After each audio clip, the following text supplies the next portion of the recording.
Hey everyone, this is in my mailbox, and today's Wednesday, so I'm kind of between Sunday and Sunday.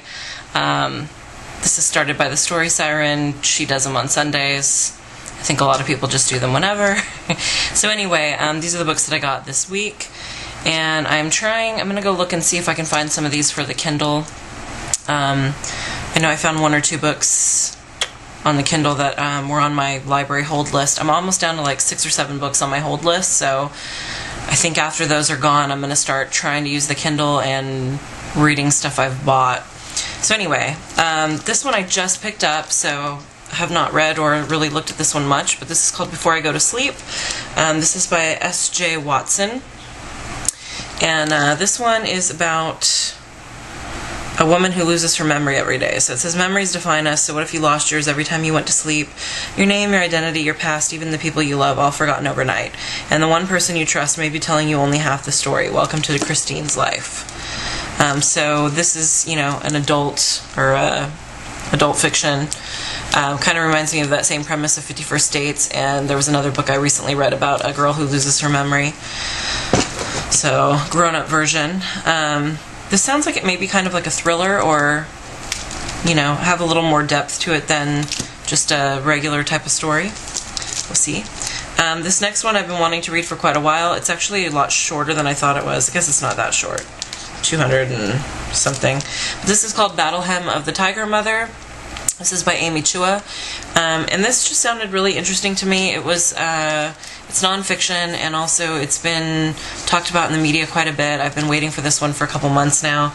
It's a story about a mother, 2 daughters, and 2 dogs. It was supposed to be a story of how Chinese parents are better at raising kids than Western ones, but instead it's about a bitter clash of cultures, a fleeting taste of glory, and how I was humbled by a 13-year-old.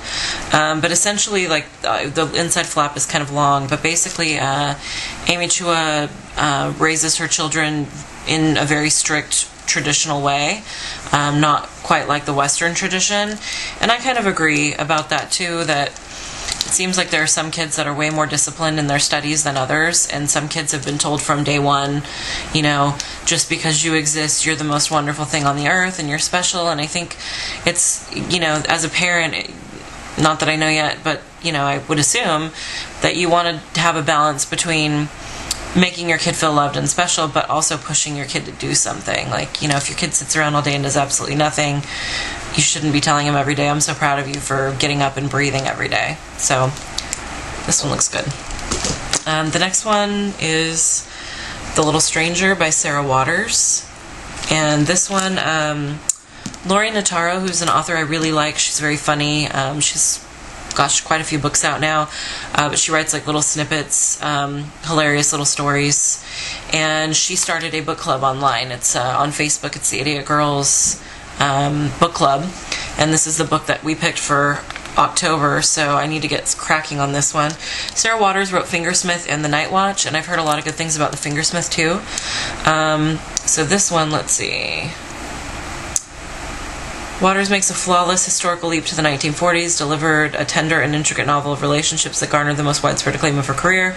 Now in The Little Stranger, she returns to the fertile setting of Britain in the 1940s and brings us a sinister tale of a haunted house that brims with the rich atmosphere and psychological complexity that have become hallmarks of her work.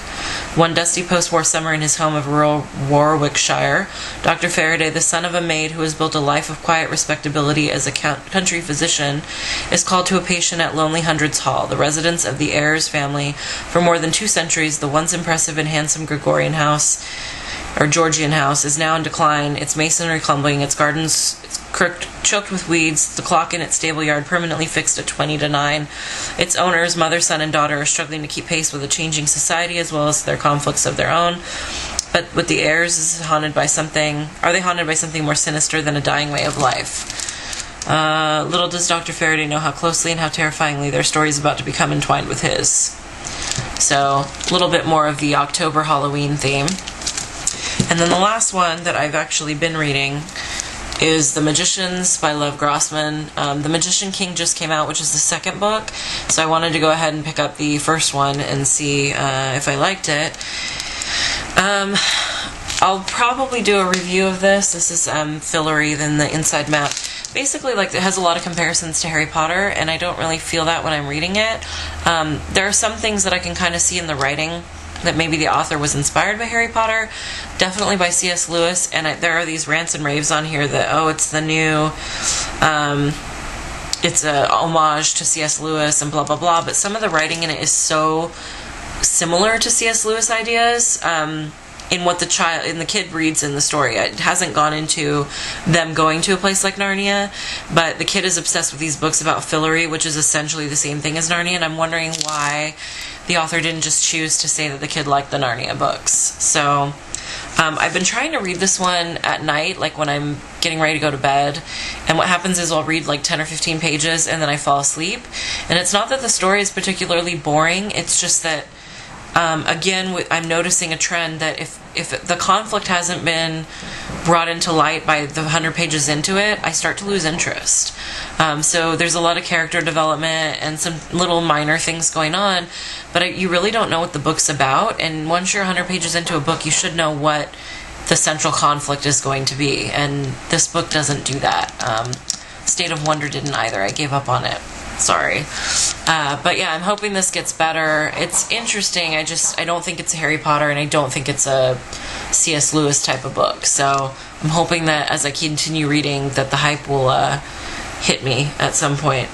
I did think it was interesting that the author he's a senior writer and book critic for Time magazine. He's the author of another novel called Codex, and he has a comparative literature degree from Harvard and Yale. So that's kind of impressive. So anyhow, that's what I have this week. I have a bunch more books at the library, and then I think, like I said, I have one more group of like 6 books after I go pick up the next round. And then I'm going to try to start doing more of the Kindle and reading some things that I've purchased recently and not doing so many library holds. Usually the holds are just books that I know are really popular and I'm going to have to wait 2 or 3 months, but sometimes they surprise me and come in really soon. So as always, I love to hear what you guys are reading down below, and let me know if you have any questions. Thanks for watching.